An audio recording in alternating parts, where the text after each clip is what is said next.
Welcome one and welcome all to the greatest show of them all, Volume 114 of the NFC East Mixtape, which you can listen to on any one of SB Nation's NFC East blog podcast networks. You can also watch this on the Blog on the Boys YouTube channel or the Bleeding Green Nation YouTube channel. He is Brandon Lee Gowton from BGN. I am RJ Ochoa from BTB. BLG, happy to see you. How are you? And I forgot to say this before we started recording. We actually have a meeting in 45 minutes. So this is going to be a really tight episode. I thought it was in an hour and 45 minutes. I think I'm right, and I think you're wrong about that. I think you're right, and I think I'm wrong. So we're good. We can go for an hour and 45 minutes if we want. There we go.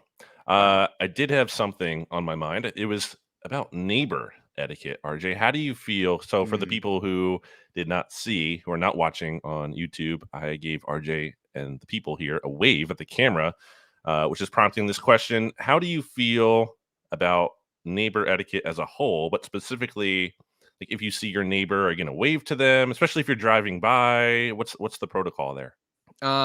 So I think I live in a neighborhood and we walk our dog a lot. I walk the dog, my wife pushes the baby in the stroller. And so we're out a lot, you know what I'm saying? So like there is like a casual like, hey, how you doing? Like if you're really close, I think there is an actual like, how you doing? You know what I mean? But like nobody really answers that question. It's just like, good. You know what I'm saying? I do think if you're like in the front or the back of the house, like doing something, somebody drives by. I think the general rule is if you make eye contact, you got to give a slight wave. That's the general rule. I agree with that. It's funny. We always like wave to our neighbors or back home at my parents. Also, I'm not the biggest fan of the talk though. Like when like your neighbor comes over to talk, especially like when you're just getting home. It's like I got home from somewhere. You don't know how long I was out. Like I could have been out for like multiple hours, and I need to like go back in my house and do stuff. It's one thing if you want to be like, hey, how's the weather? Like a 1 minute convo, but there has to be a time limit. It can't exceed like 1 minute, I feel like. There's a real cornering feeling to that because it's like they know where you live. You know what I'm saying? So like it's like so yeah, that was a good question. We do have a review to get into if you're okay with that, if you'll allow it. I'll allow it. We actually were delayed in starting this episode, and it would have only been 45 minutes if I had been right about the meeting, but I wasn't. But so we were delayed in starting because of you, because you were finishing lunch. You had a pizza, which I think is pretty on brand for you. This review is on the Blog of the Boys side of things, and it comes to us actually from Joe's Lunch. So Joe is a big fan of lunch. That's his username here. So it is titled NFC East Mixtape is Great. 5-star review. And for the record, if anybody wants to have the review read, we will read it. If you want to ask a question, you want to make a comment, whatever, go leave one on any one of the podcast networks and we'll totally get to it. Here we go. NFC East Mixtape is great. Repeating the title. Like that's also written in the review. It's not just the title. Also shout out to RJ for powering through an episode while sick. I really was sick last week. Like that was the beginning of it. And it lasted like 4 days. It was wild. But anyway, one of my favorite folk remedies, boil water with garlic, lemon, skin on, cayenne, and honey. You probably won't like it, but neither does bacteria. Also, and I wanted to get your thoughts on this, some Pennsylvania geography. Also, some Pennsylvania geography info. The Appalachian Mountains run diagonally southwest to northeast through PA. Philly and Harrisburg, home of the esteemed Mr. Parsons, are on the east side of the range, while Pittsburgh is on the west side. Mountains aren't very tall, but travel is difficult enough that there is pretty significant cultural / accent difference. That's the review. Is that true in your experience? I don't really know. I can't really speak to Harrisburg as much. I'm not from out that way. I will say, I was just thinking when you brought up Micah Parsons, is there a Micah Parsons curse? Because he wore the Tyrese Maxey jersey, he's a Sixers fan, and the Sixers lost. He wore the Phillies jersey, went to the Phillies game. He actually won the games they went to, but in the bigger picture, they didn't achieve the goal. Phillies lost the World Series, and then Micah Parsons was seen in Boston repping the Celtics, trying to distance himself very transparently so from the Sixers, and then the Celtics lost. So, and then the Cowboys don't win anything. So maybe there's some bad luck going on with Micah Parsons. I will say I've learned, obviously know a great deal of information about Micah, but I've learned this offseason particularly, like everybody's calling Micah Drake with the like team hopping thing. It's, it's kind of difficult to diffuse that there is argument. some of that But there, though. Especially if you but look back at his old tweets where he's like, what? "My Warriors and my Lakers and my Well, Heat," or whatever. he did have well, and then he obviously goes to a lot of Mavericks games, and so somebody was like, "Dude, you got to pick a team," and he did say a few weeks ago or something like that he, in a joke, like I think he's like leaning into the meme at this point, but he was like, next season I'm picking one team, so it remains to be seen which side will take his allegiance, Denver or Miami. Who knows? Jimmy Butler is a Dak Prescott fan, so maybe that's his in, but who knows? But I wanted to say on that, what I've learned about Micah is he is like what I like about Micah a lot is he's just a big sports fan that happens to be an incredibly talented football player. So he's like obsessed with collecting jerseys. Like you said, he was. Did he have a Phillies jersey? I don't remember on the set. That Pretty sure he did. I'm sure he did. Right, that makes sense. So he has a Phillies jersey. He obviously has a Sixers jersey. He in the moment that you're talking about in Boston, he was like asking Jason Tatum for a jersey. Tatum, who's very famously friends with Zeke Elliott, so he does have like these little boys. So it's a winner against Philadelphia, at least. I mean, like, just look at how he's played in big moments, and he hasn't really. I mean, how did he play in Game 7 against Philly? I think that was more. I said this at the time. That was more about like Embiid and Harden not showing up than Tatum really he had the most points ever in a Game 7. Tatum was good. If Tatum was good at all, then that series would not have gone to a Game 7. Anyway, he was horrendous in that series until in that video. In that video, Micah's like telling Tatum, he's like, I got to get that. I forget how he said it. He's like, I got to get that 0 jersey. And Tatum's like, I got you. And then like 10 minutes later, Micah has a Tatum jersey on. And then I don't know if you saw this, but he was tweeting with Donovan Mitchell. And he was like, a lot of losers here. He was like, oh, well, Donovan Mitchell's a Cowboys fan. So he's at least got that going here. But he was like, he said something like, oh, the one I have on my wall is your Utah one. I need that Cleveland jersey. Like Micah's clearly a jersey collector. That's what I've learned over the course of this offseason so far. I have a quick review to read from the Bleeding Green Nation podcast side of things. Apple Podcast, leave a 5-star rating review. This comes from username Mexican67, 5 stars, title, You Know What I Mean. And then the body goes on to say, on most shows, RJ throws in the phrase, quote unquote, you know what I mean. I'm often wondering exactly what he means. Can he elaborate more? P.S. Go Birds. Well, P.S. Go Birds. Or what was the name? Mexican 67? Mexican 67. You know what I mean. That's the whole, it's a state of mind. You know what I mean. You know what I think, I don't know if I've brought this up on the podcast before. You know that like people will say, it's like they always say, and then they say the phrase like that. But it's like, if you do know what they always say, then you wouldn't need to say the phrase. It would be like, well, you know what they say, and then nothing. Yeah. Because I think we're reaching a point of like just like average human intelligence where all these things are like annoying us now. So that's just where we're at. All right, let's get into the meat of today's show. We're gonna review the series finale of Succession. Brandon, that's what was right. Your thoughts? Haven't watched it at all. I think HBO Max changing to Max is silly, as everyone else does, and that's all I've got. I saw a meme, and then we can get into this, but so the app changed, and the meme was like somebody staring at their like screen, and it was like, you will have to download the new app, and like the caption said, I would rather sit in silence for 3 hours than download a new app and have to log in again. Like the process of logging in is so arduous. It really is. I hate logging in. I hate when you like the worst is when you have to type the information in with the controller. Like, you know what I'm saying? You got to like go to your whole email, and then like some digital keyboards have the like at Gmail, at Hotmail, at Yahoo. You know what I'm saying? Like they can fill that part in. Then you got to like do the shift or whatever, find the symbols, like, and then if you made a typo, like it takes. I just wanted to watch a show. It's really or like the.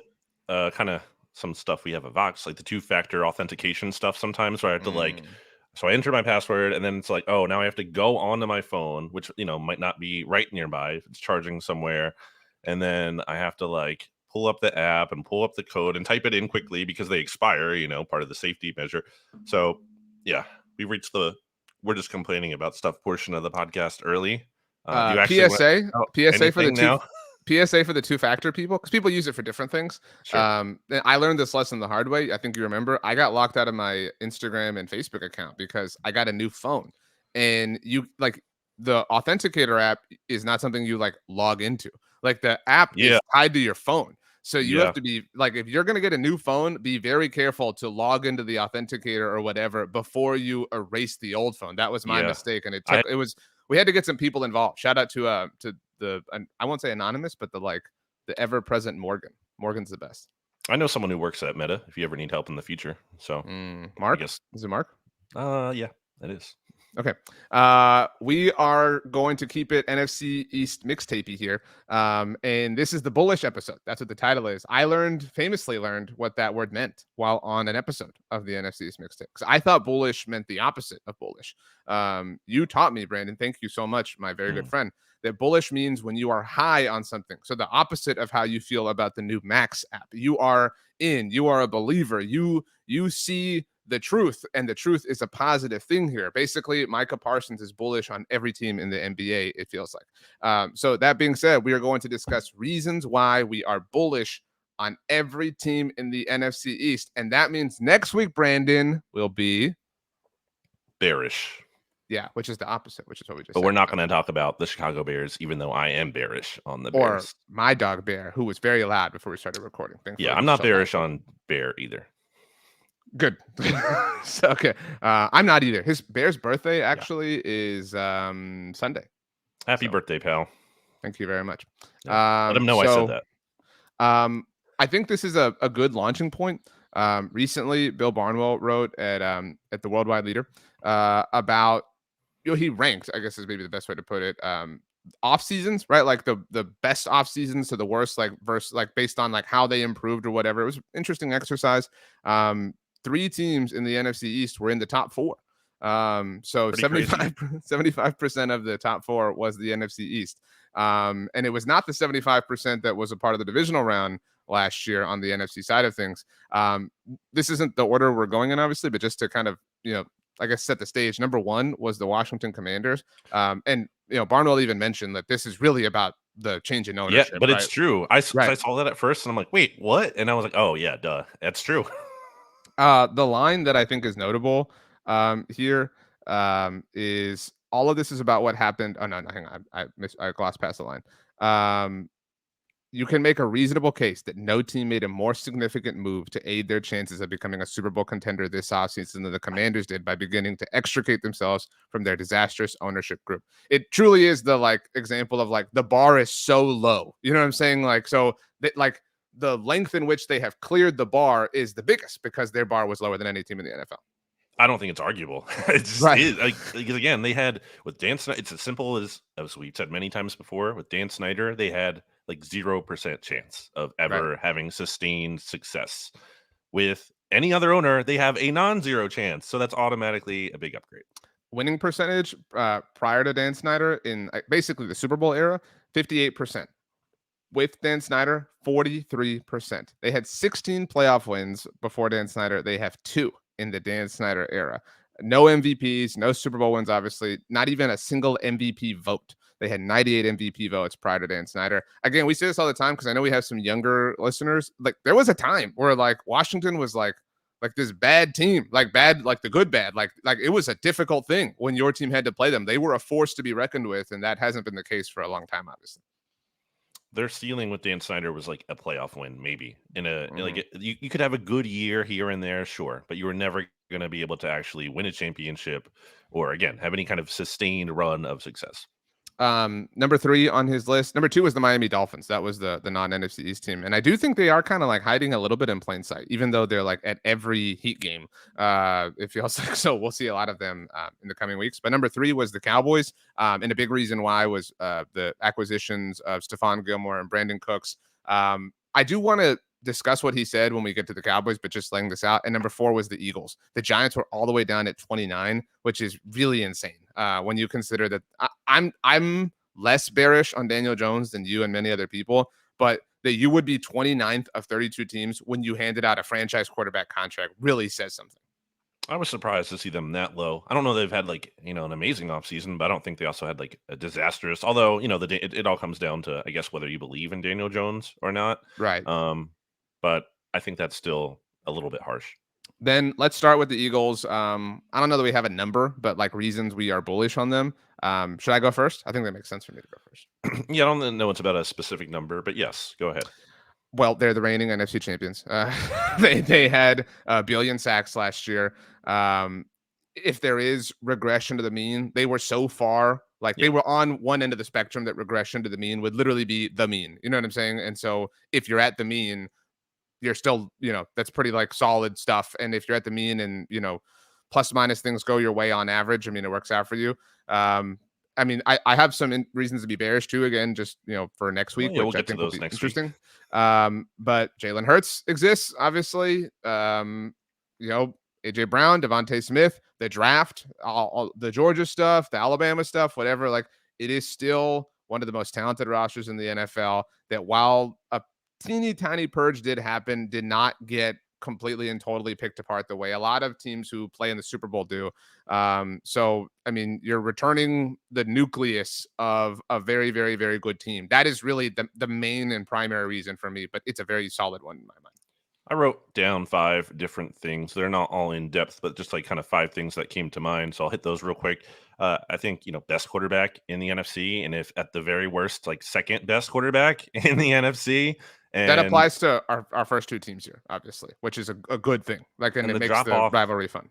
Yeah, and the drop off between the top 2 to the like third or anything else is significant. So at the very least, one of the top 2 quarterbacks in the NFC, and then one of the top whatever in the NFL as a whole. That's number 1. Number 2, still very strong in the trenches. They lost Javon Hargrave, but I mean, you added Jalen Carter, you added Nolan Smith, and you still have Hassan Reddick, and you still have Brandon Graham, and Fletcher Cox returned. I'm not like crazy about that, but there's worse options to have. Jason Kelce didn't retire. Jason Kelce didn't retire. They lost Isaac Sumalo, but Cam Jurgens is coming off the bench. They drafted Tyler Steen. They have options there. It's not like they're hopeless there.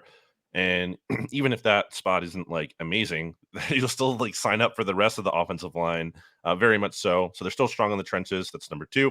Number 3, might actually have a defensive coordinator who like can have a prayer against a good quarterback. Yet remains to be seen. But Jonathan Gannon, who is certainly not like aged well thus far in Arizona, is gone. So I like that. Number 4, I think the ceiling for running back is better. Miles Sanders had a good year last year, but I think many would be able to argue that Penny and Swift, the ceiling of those players, while they might both not hit, and it's possible none of them hit, the ceiling, I think, has been raised at running back. And lastly, I know this is a lot to react to, they actually have the easiest schedule in the NFC East, according to projected win totals. Because they're not playing themselves. Like, that's the difference between them 13th and any other team in the NFC East. Whereas the Cowboys are 18th, the Giants are 19th, and Washington is all the way down. Even though they had a quote-unquote last-place schedule, Washington actually has the hardest schedule at 24th. Certainly the Eagles being good is factoring in there. But still, I just think... the other teams being good for Washington as well. Like, they have to... Like, the Sure. 6 games are against 3 teams in the divisional round. Yes, but I do want to point out, like, because there's just so much that was said about, the Eagles have the toughest schedule in the NFL by strength of schedule. I've said it consistently, like, strength of schedule is dumb. Like, give me projected win total over that. I don't think it's dumb. I mean, I think but it shouldn't be like your driving thing. You know what I'm saying? It's less meaningful than projected win total. Absolutely, it is. But I think that they both have value. But if you're marrying the two to come up with some sort of like hybrid, that's the overall goal. Because you can't just dismiss like who every team was last year. Like, it has some value. But I'm not saying it's an easy schedule. I just don't think it's like this impossible schedule that you would maybe some are making it out to be because of the hardest strength of schedule thing. No, but I mean, again, I like the statement like, oh, well, the Commanders have the hardest schedule. Again, it's like really obvious why. Like, because every team in their division was in the playoffs and, won double. Well, how many games did the Giants win? 10, right? Last year. So, yeah, I mean, that makes sense. I think it was they the tie. Oh, you're because they had the tie against the Commanders. 7-1. I think all that is well said.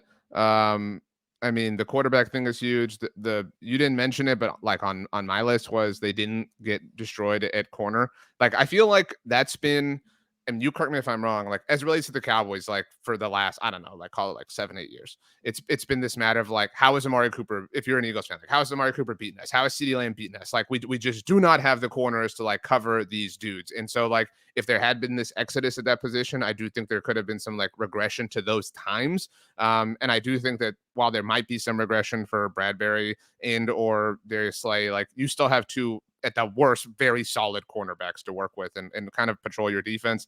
The Chauncey Gardner-Johnson departure, whatever, it's a safety. You kind of figure that out. I think one of the biggest things, like one of the biggest wins for the Eagles in the offseason is the rugby play was not outlawed. Like that's like a big deal. Sure. And something that really kind of helps the Eagles. Like I'm not saying it takes them from like it adds a Yeah. win to their I still overall. think they would have been really good at sneaks even if they can't push because their offensive line is very good, and so But they was their can, quarterback. like, you know what I'm saying? Like, so even it, like, it would have hindered them, call it 1% or a fraction Sure. of a percent, but 0% is less than that. That's my point.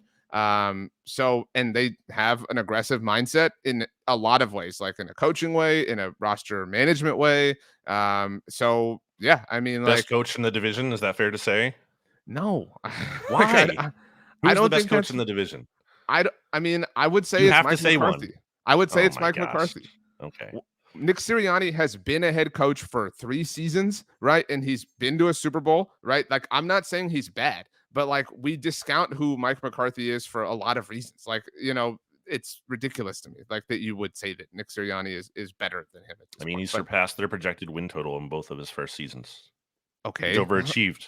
they have also played had the benefit, like the Cowboys have, of playing the Commanders and the Giants that were rebuilding. That's a fair thing to say. Okay. And Also works against McCarthy.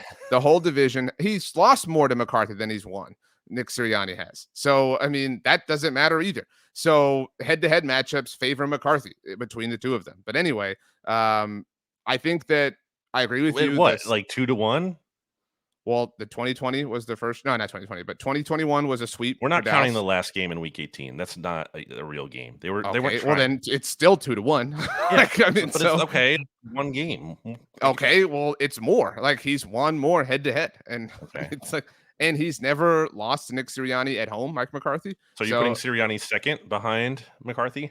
yeah, Or I are mean, you and putting Dable over him? I'm using McCarthy's like Green Bay era and tenure to evaluate who he Mm. is as a coach, the same way other people do with other coaches, like the same way Broncos fans do with Sean Payton. Like if Sean Payton was the coach of the Cowboys, I think like this is a separate take, but like I think Sean Payton won by not getting the Cowboys job because Sean Payton still gets the like hype without the like tear down that comes from working for the Cowboys. You know what I'm saying? And he doesn't Uh, have to not advance in the second round.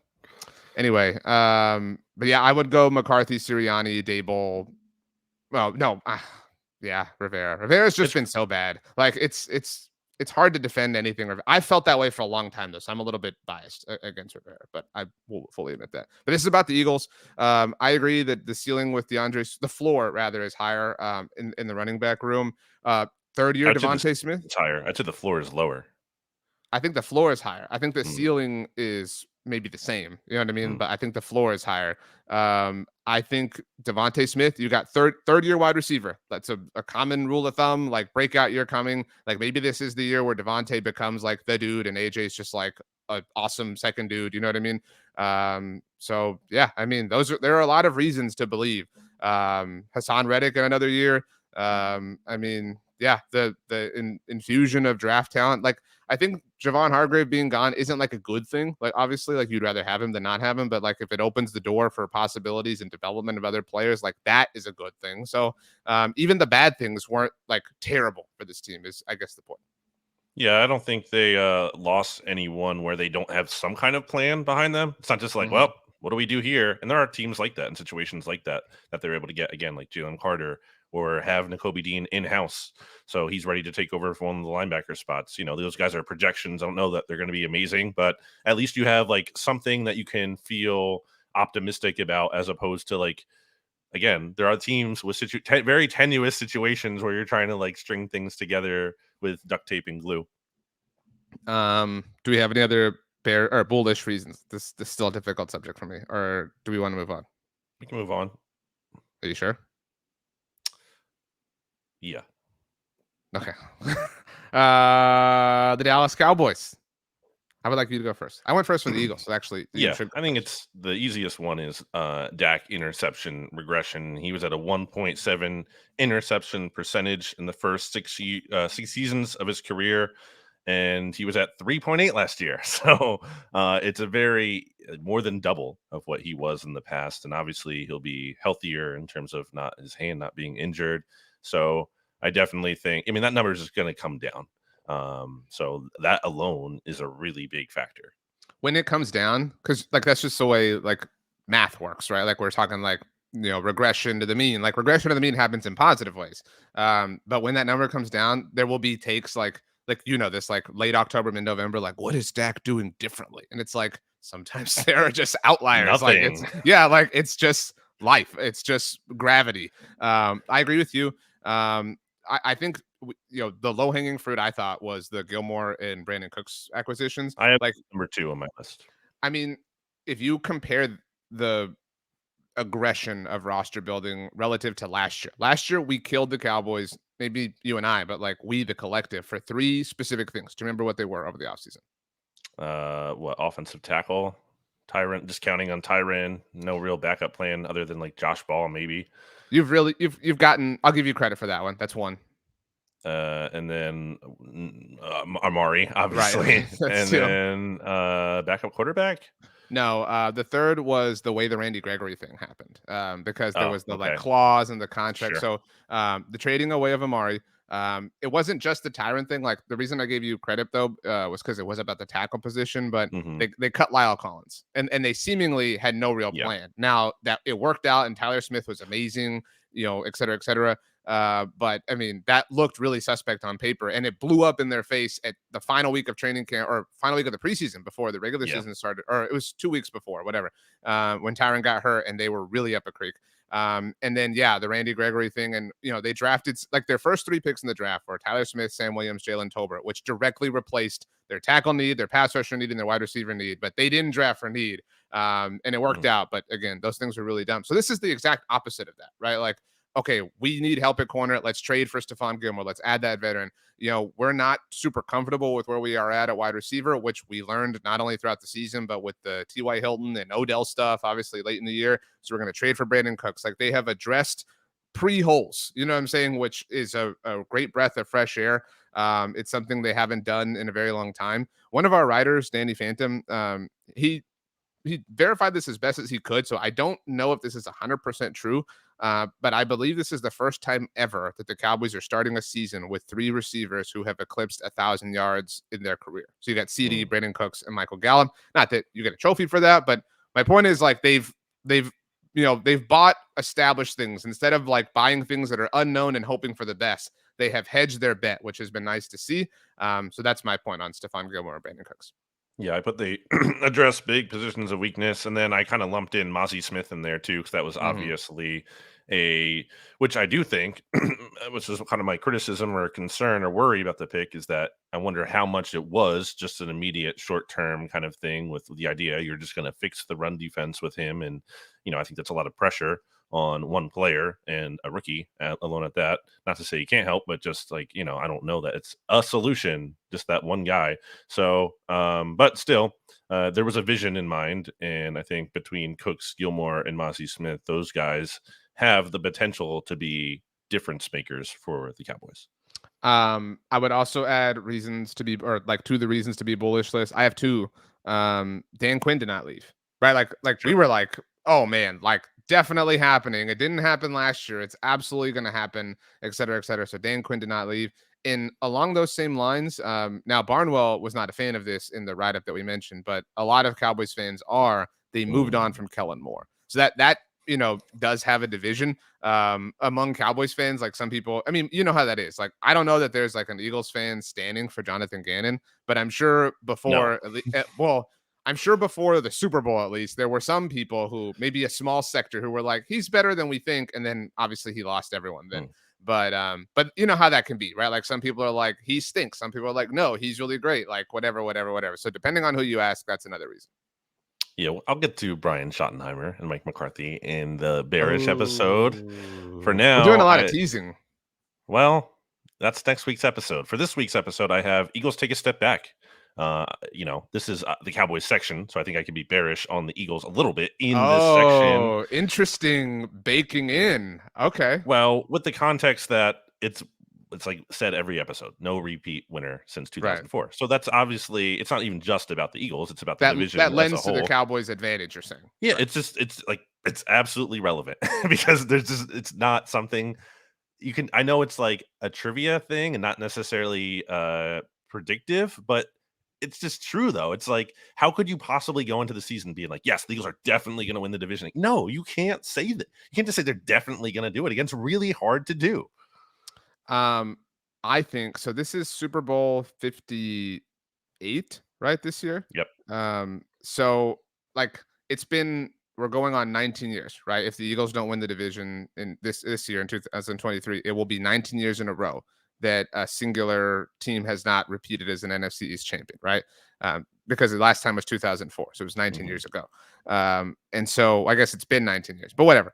I don't want to get into the like Eagles two years. Yeah, no, I don't want to do that. But my point is like, it's not just like a 5-year sample size. Like we're talking literally a third. Like I'm rounding here, but like a third of NFL Super Bowl era history here. Like that is basically the 21st century. Like I realize I'm cutting a little bit off, but like it is an extraordinary amount of time. It's not just like a drop in the bucket.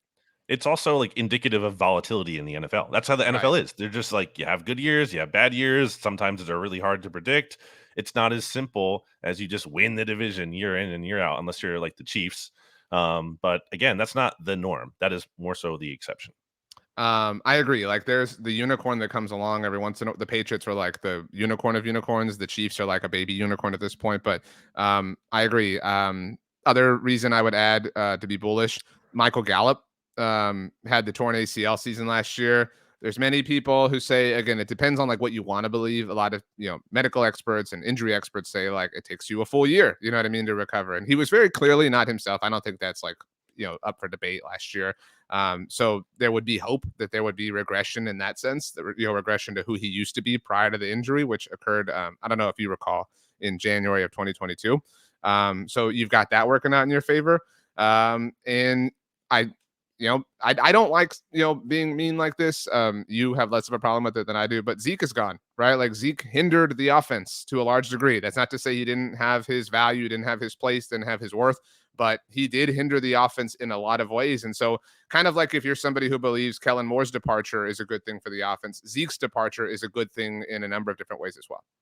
Side point here, tangent on the mention of the Chiefs and winning the division, and maybe this is something you can bring up to our good friend Pete Sweeney in the future. I don't think it gets talked about enough how much of an advantage it is that they had 2 relocations between the Chargers and the Raiders. Like that's a big deal because like you're moving within this away era. Yeah, you're moving away from like these passionate, or at least more so relative to the new place, passionate fan bases. So you're weakening the crowds at 2 different road stadiums. Like that's a really big advantage, especially when the Chargers have like no fan base at all. Like that's kind of a really nice thing to have, I have to say.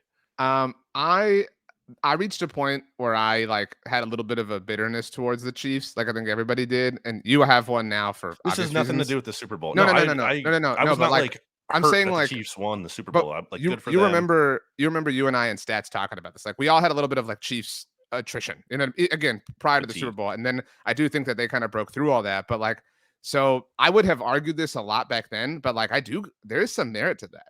I really think it really also puts in big perspective. Advantage. Right. Well, it also puts in perspective how pathetic the Broncos have been. That like they haven't been able to like remotely capitalize on that. Right.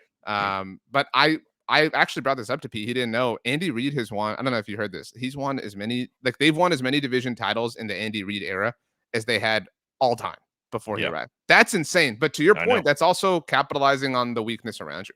Yeah, I'm not trying to take credit away from the Chiefs. I'm just saying that's a nice like little thing to have in your back pocket as a bonus. Like that certainly helps. And that goes towards like the recipe for success there. Right.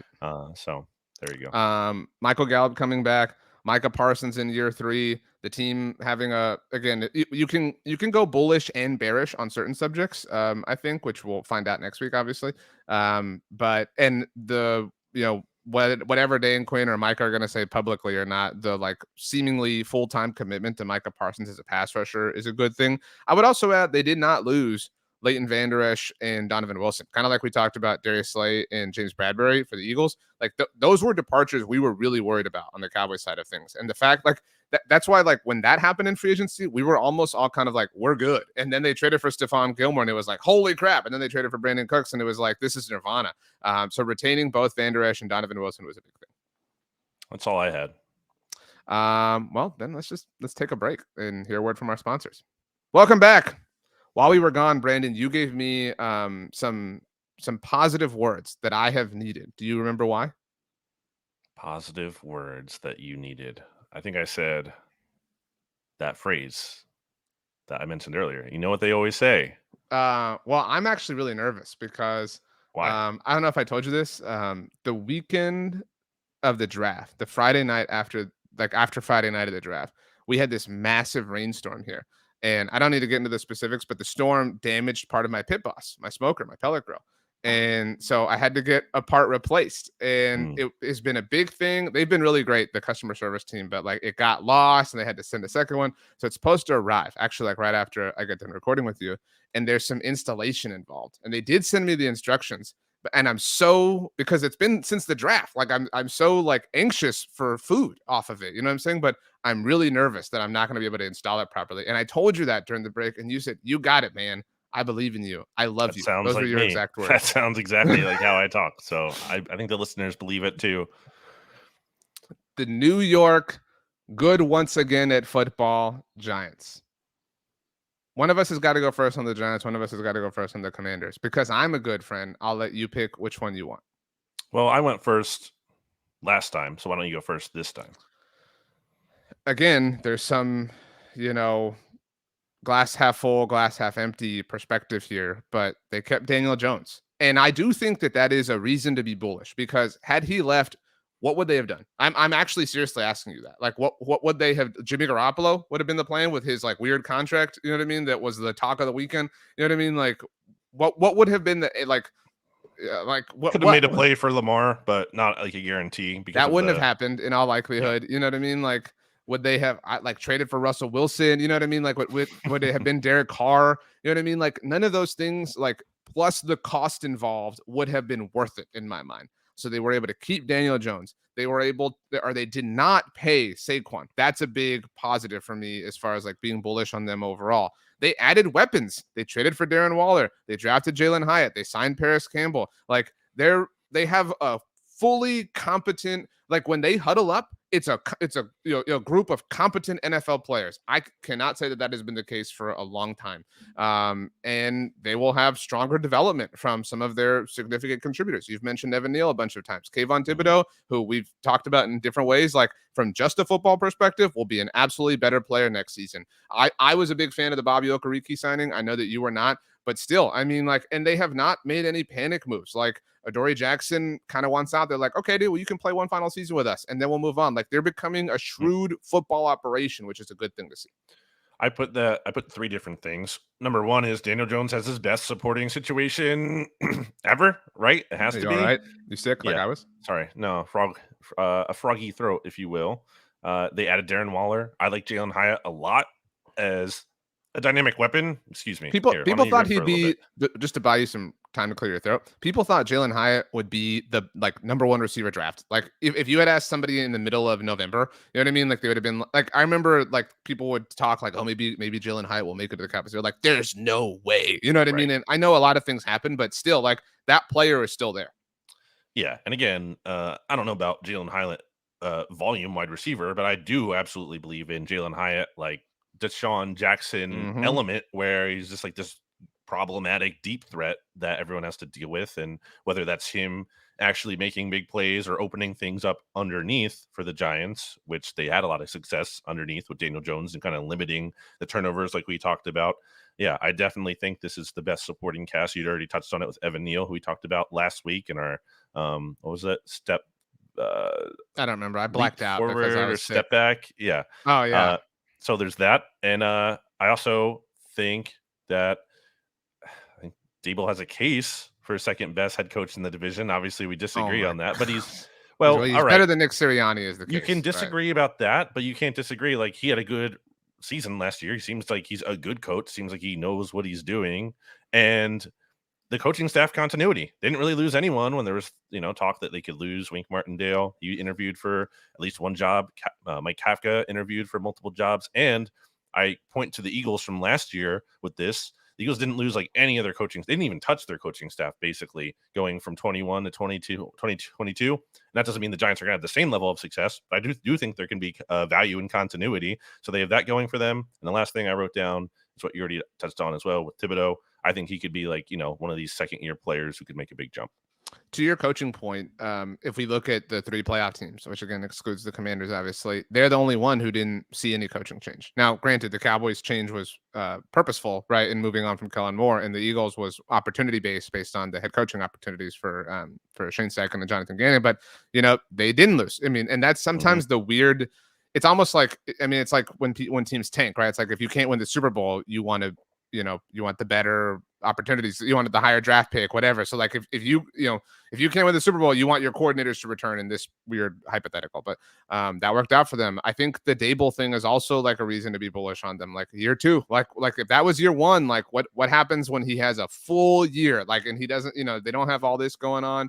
And I think that applies to the team as a whole, the culture, et cetera, but also specifically to Daniel Jones. I'm not, saying, oh man, what are his MVP odds, over at DraftKings? But like he is with the Brian Dable bump, like he is a stable quarterback. He's like, when you play a video game and you get like armor or something like that, and it like takes your defense up from like a level 5 to like level million. Like that's what Brian Dable is for Daniel Jones. Like without him, his defense is like level, like, which is ironic, is level 5, but like with it, it's level 1 million. So I think that's a good thing.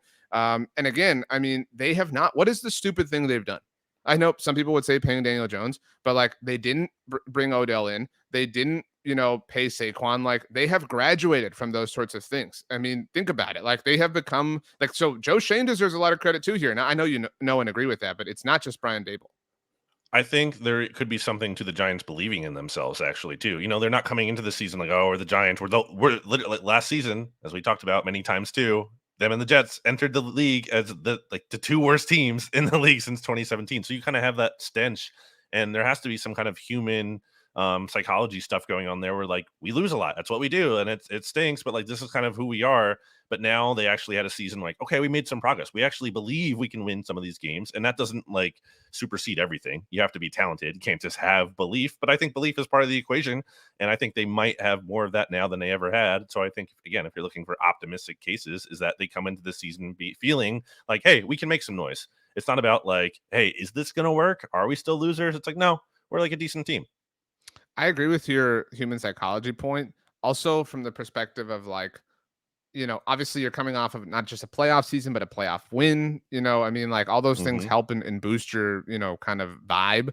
But beyond that, like, remember when they were 7-3, we were like, that's it. It's over. Like they're about to fall apart. Like that did not happen. You know what I mean? Like you have, it's not in a just situation where it could have, because they got screwed with the Commanders had like that bye coming off. The Commanders played them in twice that had all that extra time to prepare, and at FedEx Field too. Yeah.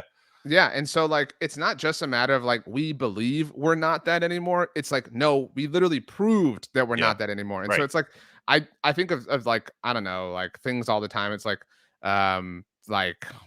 when you have like your first year at a job, like everything is like your first time, whatever. So like it's actually like your second time where you're like, oh, well, it's no longer my first. Like it's no longer like my first this, my first that, whatever. So like they're past all the firsts. You know what I'm saying? Like that's a good and a liberating thing for them. And that they're past all the firsts with all these accomplishments under them already, I think is really great. And I think a big point, for them in their favor is a bit of a bullish point, on the Cowboys. But your point about the Eagles, right? Like there's regression maybe coming for the Eagles, the 20-year thing, whatever. And for the Cowboys, it's like, well, they can't have 1 billion takeaways another year in a row, right? Like if regression comes for the top 2 teams in the division, like the door is well swung open for the Giants to win it. Like I predicted a year ago when we did our 4-way show, and everybody laughed at me. None of y'all believed the way I did, and y'all are stupid. You said you regretted smart. That after the fact. I never said that, and you totally did get swept up in the moment when we were on the podcast, and you also admitted that to that. But I do think, to what you're talking about for real, it's confidence. Like confidence is a real thing. They have earned the right to have some confidence, and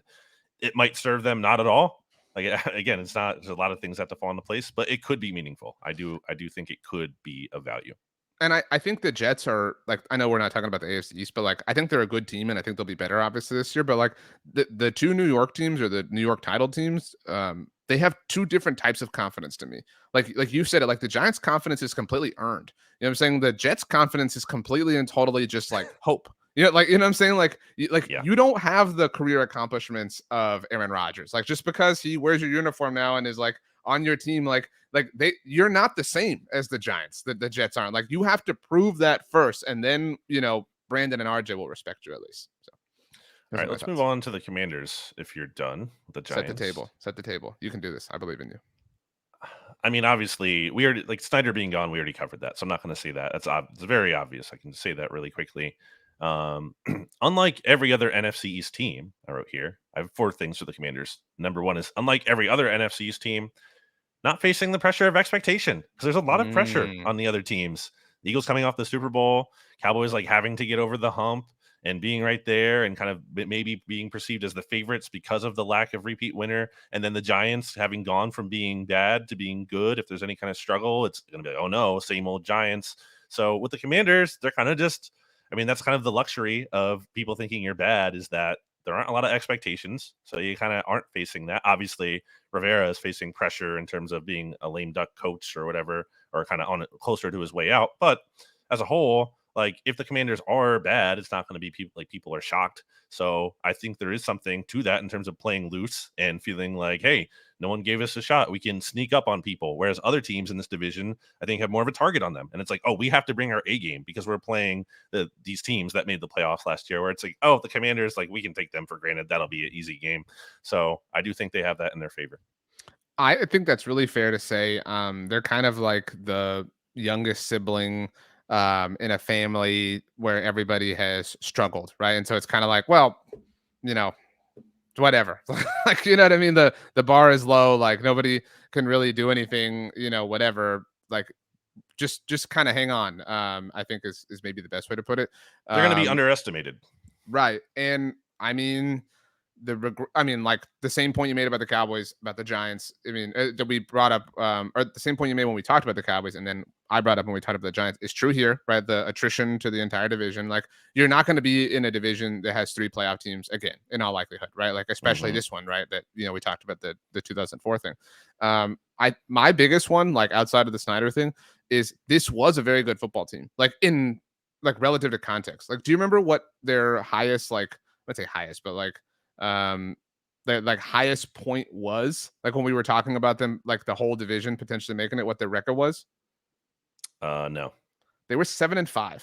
They were 7-5, and then the tie with the Giants happened. So they fell to 7-5-1, and then the bye week, and then they lost to the Giants, and then they lost to the Niners because the Niners didn't fall apart with Brock Purdy like we thought they might. But like, you were 7-5, like, and you were 7-5 with like chaos. You know what I mean? Like, and 7-5 when Carson Wentz started part of your season. So like, similar to like other things, Carson Wentz is gone. Like, you have finally ridded yourself from the bad, vibe or decision or whatever you want to call it. Like, I don't know that I believe in Jacoby Brissett or Sam Howell, but like, the vibe shift from Wentz to Brissett is huge. That is that's a great point for the locker room. That is massive. Yeah, I mean, specifically, like no disrespect to Sam Howell, but like, Jacoby Brissett's one of the like most loved dudes in the entire NFL, and Great so teammate. I agree. The Carson thing kind of felt like the last, and maybe it was like appropriate, like Snyder football thing. You know what I mean? Sure. Like the last, like Albert Hainsworth big decision. Right, exactly. And so like, you're free of those. You know what I'm saying? Like what is the contract that they have right now that we're like, that's so stupid? You know what I mean? Like, find it. Like, I would challenge you.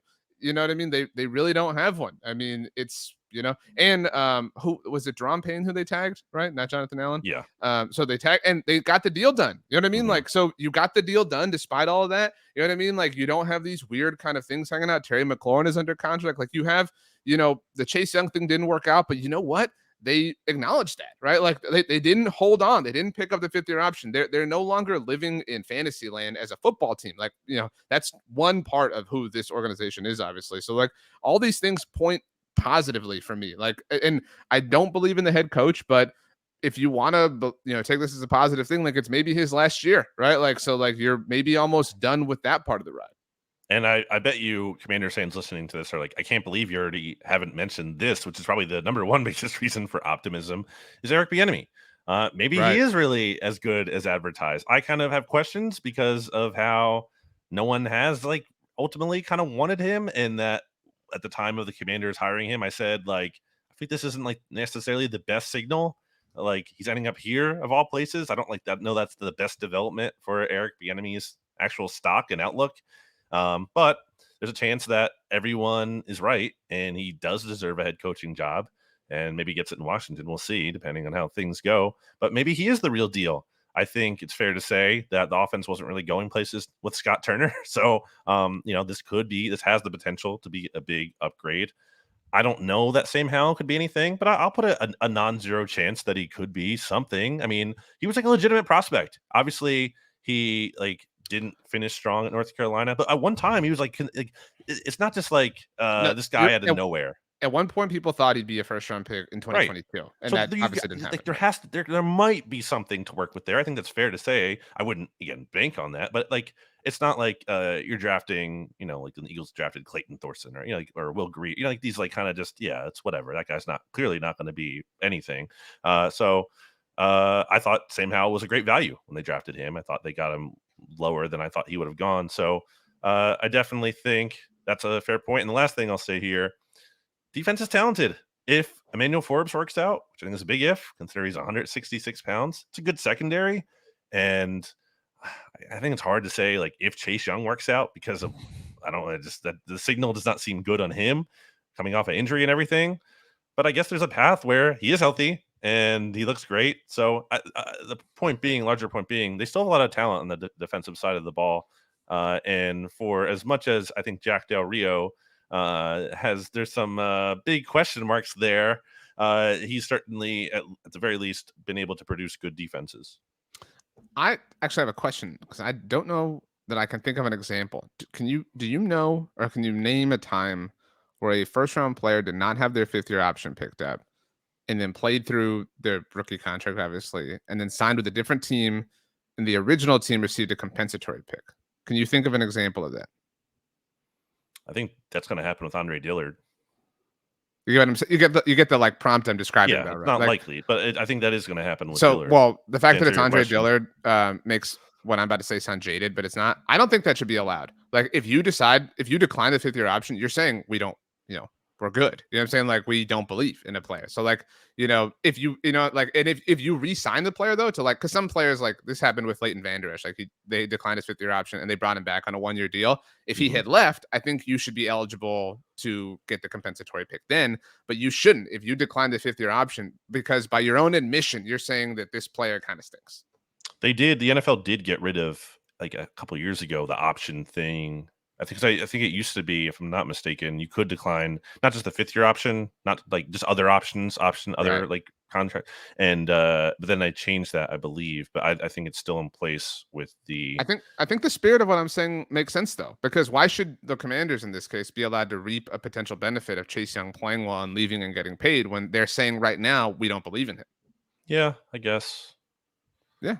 Look at me. Hit me up, competition committee. I'll make your lives easier. I would offer my last one. You have Terry McLaurin and Jahan Dotson. You have one of the best receiver pairs in the NFL. That is something that should be said. So maybe, and you have Brian Robinson. You kind of, I wouldn't say stumbled, but you discovered one of the better young running backs in the NFL, and his story is obviously incredible with his recovery. I mean, so there is stuff to work with here. You know what I mean? You got to find your artist. I don't know who that is. Maybe it is Eric Bieniemy. They need the catalyst, I believe, which is the quarterback should be at least. I think on your Dotson McLaurin point, I don't know. And we'll get into this with our NFC East offense team, specifically with the wide receivers. I don't think they're the best pair in the division, but I think going into any game against the divisional teams and other teams with really good wide receivers, I think it's very possible that Dotson and McLaurin could end that game as the top two receivers in that game. They were the top two guys on that given day. I agree, but I think part of the reason why they're not the best in the division is because the division has two other really talented pairs. You know what I'm saying? It's tough. It's a very tough. There's really good receivers in this division. Would Terry McLaurin and Jahan Dotson be the best receiver duo in the NFC North? I don't really know the North. Maybe no. Well, Justin Jefferson exists, so obviously not. But the NFC South, maybe. Who are you looking at there? The Falcons. Tampa. Tampa still exists, and Tampa still, whatever. Who's Tampa have? Well, Mike Evans and Chris Godwin. That's what I'm saying. It depends how you feel about them now. But they'd be closer at least. Would they be the best? Not the AFC East because of Miami. And are we going quarterback agnostic here too? Are we factoring in like their production relative to? No, like you're saying, if you can swap them out, like that's Yeah. that's the game. Definitely not the AFC North. Maybe the AFC South. Definitely the AFC South. Like, you know what I mean? Like, I know people are bullish on Jacksonville, but like, I think we all want to see Calvin Ridley a little bit. You know what I mean? Before we like really crown them. Yeah, I mean, he has to reprove himself after being out for a year. And even the AFC West. Yeah, like if you could make an argument that on any team they'd be the best receiver duo in the AFC West. Like Kansas City doesn't have like a super intimidating duo because Patrick Mahomes exists. It depends how you feel about the Chargers, but like Keenan Allen, I don't know that anybody really is like super high on anymore. Mike Williams, Quentin Johnson, like whatever. And the Raiders, like Devontae Adams and Hunter Renfrow, maybe you think they're better like as a duo. And again, Denver has a lot to prove in a lot of ways. I think they might be the best in the AFC West. I know I already mentioned the Snyder thing, but I guess another part of that I should have mentioned is kind of like I talked about the Giants. Commanders can now believe now we can be good again. Not necessarily be amazing this year, but like Snyder's gone, so it's like a fresh slate, and maybe I don't know if this is real, but players could be like more motivated. There's more on the line in the sense like you're trying to impress the new ownership. You want to be part of this new core of a team. You feel like there is hope. The crowd could be better than it's been in a long time. Stadium is still not good, but the crowd could feel like fans could be. I'm sure there's a number of fans who swore off the team with Dan Snyder and like, I'm not going to that stadium until he's not the owner anymore. And I think you'll get. I bet you there's a crowd increase this year. I don't know to the point that it's like the most fearsome play in the NFL, but I bet you it's a better crowd than it's been in a bit. So that's another thing too.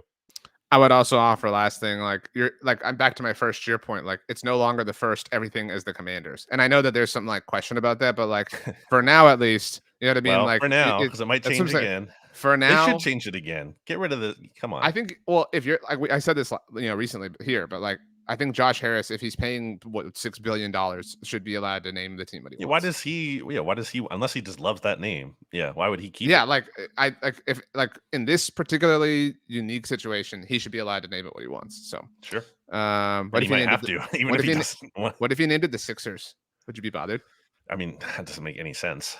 Why? It's the nation's capital, like 1776. That's not how that works. I mean, it's not. It didn't happen there, but like exactly. I know it didn't happen there, but like it's an equally significant thing, like relative to the country. Like, what is the best name? If we have to pick a name that we want, what do we want it to be for the Washington team? Yeah, I think they should have went with Red Wolves.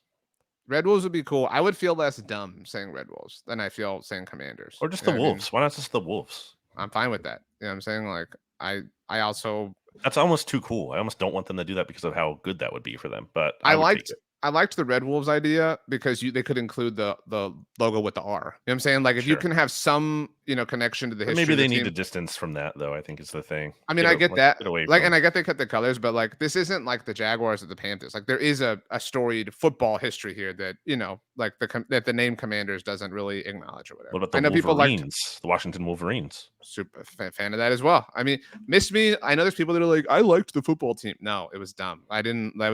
Did not like that whatsoever. So, yeah, the Washington Mixtapes. How about that? No. Why? Does that mean we'd have to root for them? That would be great SEO for us. So, yeah, but then I don't know what that means for us at that point. Okay, last thing, and then we'll get out of here. Ian Rappaport just tweeted, DeAndre Hopkins has hired Kelton Crenshaw of Clutch Sports to represent him in free agency. Okay, it's not that sketchy guy anymore. He also represents Chase Young, Kayvon Thibodeau, and Devontae Smith. So a lot. There's a big NFC East flair there. Yeah, I don't think the Eagles are signing him, by the way, because there's just not enough targets to go around for everyone to be happy, including him. The Cowboys are the favorite, depending on what sportsbook you look at, and not that really matters or means anything. I think for the same reason, they are also not going to sign him. I mean, it's not Madden. It's not fans. Like guys have egos and they want their targets, and they're not going to be happy. Do you know how many targets per game DeAndre Hopkins averages over his career? Per game, I would put the over under at like 7.5. It's like 9.7. Yeah, so he's going to have to take a ridiculously lighter workload if he signs with the Eagles. But he might. He might have what's his career high in touchdowns? I'm going to guess it's like 13. I'm looking it up right now. I'm gonna Yeah, but guess 13. it's about targets. It's about volume. It's about putting up numbers because that's how you get paid in the Holy NFL. crap, it's 13. Shout out to me. But I mean, I think It's not happening. we'll see. Unless Then unless I'm wrong and he just like is willing to take a lesser role, which I think is not really what's going on here. But unless I'm wrong about that, it's not happening.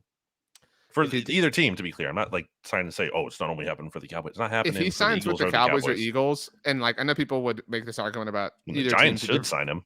well, if he signs with the Cowboys or Eagles, and I know people would make this argument to different extents about either team, but if he signs with one of those teams, that's the Super Bowl favorite on the NFC side, like Oh, it's without a doubt. crazy. Like Yeah, you know what I'm it's saying? like to be clear, yeah, I'm not saying they shouldn't in terms Right. of like that'd be awesome, like and then a ridiculously stacked lineup for either side, but like I just don't see it realistically happening because he has a preference too. I'm telling you, he's gonna want to go somewhere where he's gonna get like big time targets, and it's not gonna be in Philly or Dallas.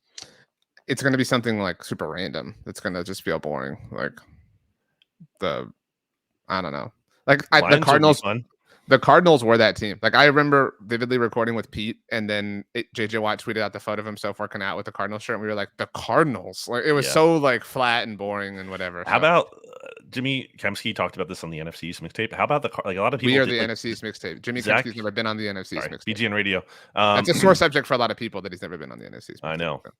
Well, it'll happen. Zach Ertz like wanted to go to the Cardinals, you know what I mean, or at least wanted out of Philly, and now and at the time it was an upgrade, but now it's looking like a big Well, time downgrade. isn't his wife from there, like from the area, like, and you know what I mean? Like, there's some like non-football reasons for him I that like think make she's from the West Coast, but still, like you know what I mean. But part of the reason he wanted to get traded is because the Eagles were perceived to be in this teardown mode, and he wanted to go somewhere to win. And now he is looking at maybe the worst team in the NFL Zach and Ertz. Jonathan Gannon. Zach Ertz, he definitely dropped that touchdown. But RJ, anyway, no, he didn't. That's just like I called that in the moment. I was like, he took 3 steps, so it doesn't even matter. And also, he recaught the ball in the end it zone. was a touchdown. But I remember like vividly He thinking took like 3 steps. I know. Look, to be clear, it was a touchdown. But my thought in the moment was like, I hate that like this is like a thought that I have. You know what I'm saying? That like this is not that this isn't like plain as day obvious. Like I hate that. But anyway, I was never worried. I was like, that's like I saw it live. I said he had 3 steps into the Ryan Van Bibber. Shout out to former SB Nation writer who was sitting next to me at the time, and I was like, that's definitely a touchdown. Anyway, what was your question? So we can get out of here. RJ, I want to hear 3 songs people should listen to. I was also thinking potentially if you don't have 3, you could do one, I could do one, and then maybe Rachel can throw one at the end. Oh, I like that. Like Okay, so Rachel, if you're listening to this, you can throw that in at the end with your because she's not here for the listeners. She can add it in post. In the spirit of that, Rachel, I can't tell you everything because you're not a part of Monday Football Monday, so we have like our own special jokes. But part of it involves the Spice Girls. Jeremy Reisman knows what I'm talking about. And Rachel has a connection to the Spice Girls, so I'm gonna go with "Stop" by the Spice Girls. That's my answer. I'm gonna say "Reptilia" by the Strokes. Ooh, great! Like beginning. That's a great call. Wow. What do we think? We can't guess Rachel's. It's impossible. I can't guess. I don't want to like lead her a certain way either. Okay. Anything Rachel wants to pick, and it is your homework, listeners, to listen to all those and give your feedback in the order that we went to. In the so order, Stop, and Reptilia, and then Rachel song TBD. And use hashtag songs. No, you can't pick something so generic because then it gets lost in the shuffle. You hashtag mixtape songs. There you go. Hashtag. Actually, that's probably that's not good really either, generic. Yeah. Yeah. Hashtag mixtape. Listen along. And maybe if you really want to like get in the vibe of what everything this show is, make an actual mixtape with these songs. That's great. I mean, that's really you're asking. How about make a playlist on your phone? Maybe. No, why not? I want a mixtape. That's like mixtape, or I mean, yeah, that's certainly like the A+ above and beyond. Did we name this podcast the playlist? No, yeah, that maybe would at be the NFC East playlist. That would sound so stupid. Oh my gosh, come on, can't believe you want that. It's not practical. We should build an NFC East mixtape playlist. Well, these would be the first 3 songs on it, obviously. Right. Which, ironically, the first one is called "Stop," even though the goal is to go through all of them. So let's just leave. Say one final word. One final word.